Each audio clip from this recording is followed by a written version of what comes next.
Hi, I'm Bruce, and today I'm going to show you how to make your very own gear ties.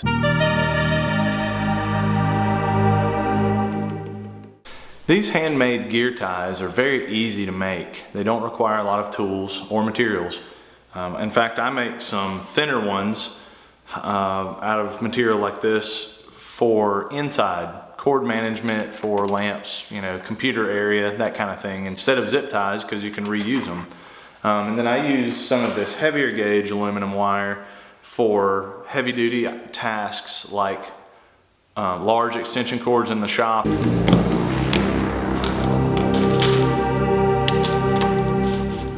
You don't need many supplies for this. You need a pair of diagonal cutters, a lighter to burn the ends, whatever aluminum wire that you choose. I have a lighter gauge and a heavier gauge. Some paracord. This is 550 paracord, which is the strength inside of it, but doesn't really need to be that. And scissors to cut it. Take your aluminum wire and measure out how long you want your gear tie to be.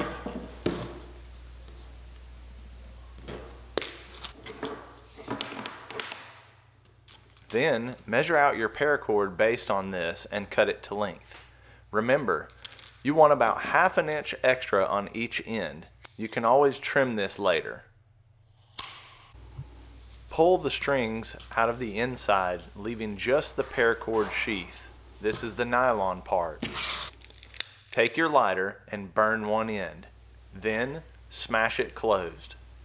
I like to use my scissors against the diagonal cutters so that I can get it nice and flat. This keeps the end of the wire from coming out when you put it in there later. Insert the wire into the paracord sheath, push it all the way down so that there is no slack in it. Then hold the wire where it ends and trim with the scissors just past the end of where that wire is. Be sure to allow enough room to still melt the final end, but don't allow too much room. If you leave too much slack, it will kind of shift around and it just doesn't feel quite right. I originally saw this idea from a friend of mine who showed me an Instructables article. I will link to that article below so you can see how they did it. The paracord, you can get about 100 feet of this, usually for $20 or so. The rolls of aluminum wire, the reason I chose aluminum, it won't rust or corrode over time like some of the other metals will. The roll of this cost about $10. I ordered it on Amazon. I'll leave links to all of this stuff below. But let me tell you about one other hack. You can buy aluminum service wire at Lowe's. It comes with 4 of these together in a giant sheath for like $1.50 a foot. And once you open these up, each one of these has 6 strands inside of it, all of which are about the same gauge as what I used to use. A few of them are a little bit thicker, but they work just the same. They work just as well. They're already a little bit twisty. They're slightly flattened, but I don't think it really matters.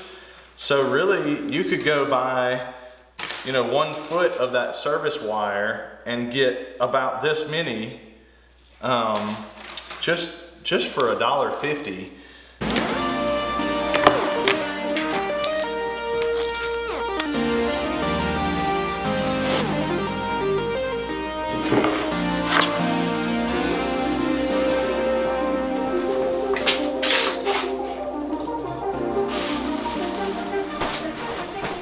Now this is a 100-foot 12 gauge extension cord, so it's pretty sizable, it's pretty heavy, seems to be doing just fine, and if you were worried about it, you could take this and twist it under and it's not going anywhere. I really like this. It's versatile. It's a good way to kind of contain a lot of things, and even the heavier ones you can use out in your workshop. Thank you for watching. I really appreciate it. Hopefully you feel like you can make your own gear ties now. I would love to have you subscribe to my channel. If you like this video, please give it a thumbs up. If you didn't see my previous video, I will link it on the screen somewhere. I showed how to do your own shiplap walls. Take a look there and tell me what you think. Please leave any comments you have about this project below. I look forward to doing more videos very soon.